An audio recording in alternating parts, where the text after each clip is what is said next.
বার্তা প্রশাসনের প্রতি, অন্তর্বর্তীকালীন সরকারের প্রতি। স্পষ্ট বার্তা হচ্ছে এটি, যদি কোনো একজন শিক্ষক ওই ফ্যাসিস্ট সরকারের তোষামোদি করে কিংবা তেলবাজি করে বা ভালো সাজার উদ্দেশ্যে শিক্ষকদের উপরে কোনো, শিক্ষার্থীদের উপরে কোনো হামলা করে কিংবা শিক্ষার্থীদেরকে অত্যাচার করে, নির্যাতন করে, অন্য কোনো শিক্ষকের বিরুদ্ধে নিপীড়ন করে, তাহলে তার বিরুদ্ধে আইনানুগ ব্যবস্থা নেওয়া হোক, অভিযোগ করা হোক, মামলা করা হোক, একটি আইনগত প্রক্রিয়া যাক।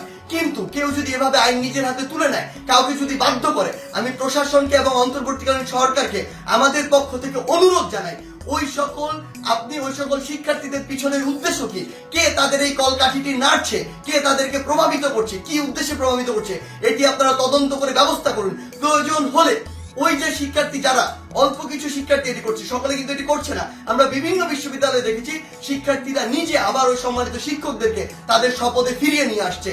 আমরা আমাদের জায়গা থেকে বলি, যারা উদ্দেশ্য প্রণোদিত ভাবে এই কাজগুলো করছে তাদের উদ্দেশ্যে আপনারা তদন্ত কমিটি গঠন করুন। প্রয়োজনে ওই সকল শিক্ষার্থীদেরকে আপনারা আইনের আওতায় নিয়ে আসুন যারা এই কাজটি করছে। কারণ ওই সকল শিক্ষার্থীরা, ইভেন আমিও কোনো অথরিটি না, আমারও কোনো এই অথরিটি নেই যে আমি আইন নিজের হাতে তুলে নিব, কিংবা আমার এমন কোনো অথরিটি নেই আমি একজনকে পদত্যাগ করতে বাধ্য করব।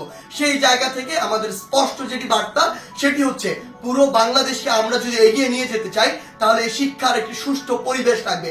এবং এই পরিবেশের সবচেয়ে গুরুত্বপূর্ণ যে দুটি স্টেক হোল্ডার, একটি হচ্ছে আমাদের সম্মানিত শিক্ষক আর একটি হচ্ছে আমাদের যে শিক্ষার্থীরা। এই দুই জায়গায় যে সম্পর্কের বিষয়টি, এটি যতদিন না সুন্দর হচ্ছে, শ্রদ্ধার হচ্ছে, স্নেহের হচ্ছে, ততদিন শিক্ষার পরিবেশ কোনোদিন সুন্দরভাবে ফিরে আসতে পারে না।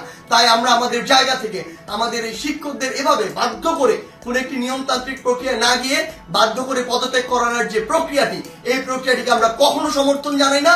বরং আমাদের সম্মানিত অনেক শিক্ষককে বিভিন্নভাবে প্ররোচিত হয়ে অপমানিত বা অপদস্থ করার যে ট্রেন্ড বা একটি প্রক্রিয়া আমরা দেখতে পাচ্ছি, এটিকে আমরা অবশ্যই ঘৃণা ভরে প্রত্যাখ্যান করি। ধন্যবাদ।